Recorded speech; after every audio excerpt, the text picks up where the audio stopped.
हमारा ब्रह्मांड जितना अद्भुत दिखता है उससे कई गुना ज़्यादा रहस्यमय भी है। वैज्ञानिकों के अनुसार हमारे ब्रह्मांड की उत्पत्ति एक पॉइंट से शुरू हुआ जिसने अपने अंदर से सारे पार्टिकल एनर्जी को रिलीज़ कर दिया, एक बहुत बड़े धमाके के रूप में, जिसे हम द बिग बैंग के नाम से जानते हैं। लेकिन सच्चाई क्या है?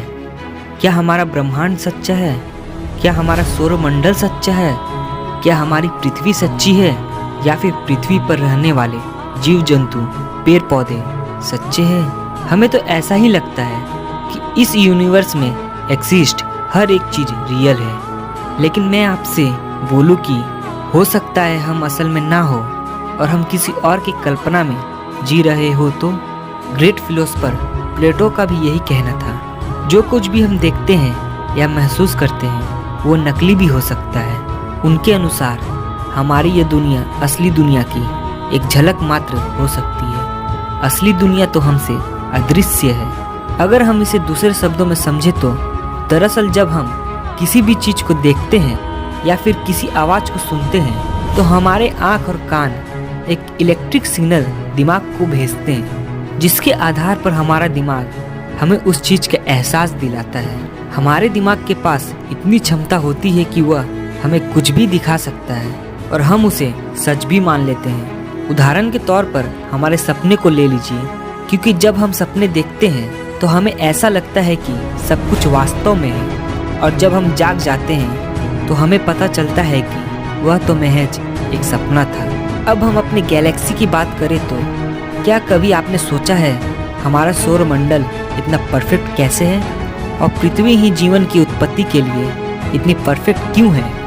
पृथ्वी सूर्य की और चंद्रमा पृथ्वी की एकदम सही स्थान की दूरी पर चक्कर कैसे काटती है? अगर उनके बीच की दूरी में थोड़ा सा भी इधर उधर का फर्क होता तो पृथ्वी में जीवन का नामो निशान नहीं होता। कहने का मतलब यह है, आखिर यूनिवर्स में हर चीज को लेकर इतनी एग्जैक्ट सिमेट्री कैसे है? एंथ्रोपिक प्रिंसिपल पूछता है क्यों? आखिर सब कुछ इतना परफेक्ट क्यों है? क्या इन्हें परफेक्ट बनाया गया है? फेमस एस्ट्रोफिजिसिस्ट नील डिग्रेस टाइसन का भी मानना है कि सिमुलेशन हाइपोथेसिस के सच होने के चांसेस 50% है। इनके अलावा 2018 में एक इंटरव्यू के द्वारा इलोन मस्क ने भी कहा था, इसकी 100 करोड़ में सिर्फ एक चांस है कि हम एक असली दुनिया में रहते हैं। तो क्या ऐसा सच में हो सकता है? हमें किसी ने बनाया हो और हम जो भी कर रहे हैं हो सकता है असल में वह हमसे कोई करवा रहा हो।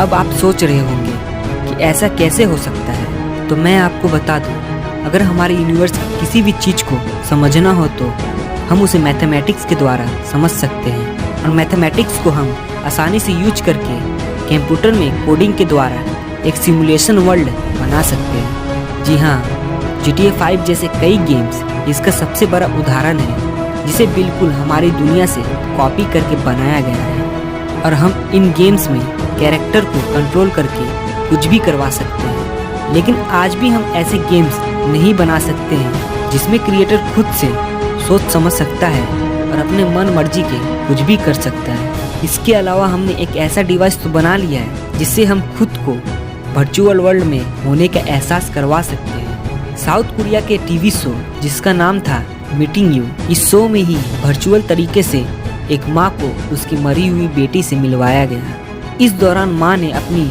मृत बेटी को छुआ, उससे बातें की और ढेर सारा प्यार किया। सोच कर देखिए, जब आज के समय में हम एक वर्चुअल वर्ल्ड बनाकर एक माँ को उसके मरे हुए बेटी से मिलवा सकते हैं, जो काफ़ी हद तक रियल लगता है, तो हो सकता है कि हमें भी किसी हमसे भी उन्नत सभ्यता ने बनाया हो, जो हमारे समय की टेक्नोलॉजी से हजारों करोड़ों गुना ज़्यादा विकसित हो।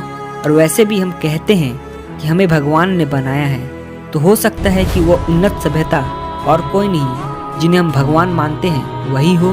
श्री कृष्ण ने भी महाभारत में कहा था कि संसार एक माया है। फिलहाल आज के लिए इतना ही। और आपको क्या लगता है, क्या हमारी यह दुनिया वर्चुअल है या यही दुनिया रियल है? कमेंट सेक्शन पर जरूर बताएं। और अगर आपको यह वीडियो अच्छा लगा हो तो लाइक, शेयर और सब्सक्राइब करके नोटिफिकेशन बेल ऑन करना ना भूलें। तो मिलते हैं आपसे अगले वीडियो में।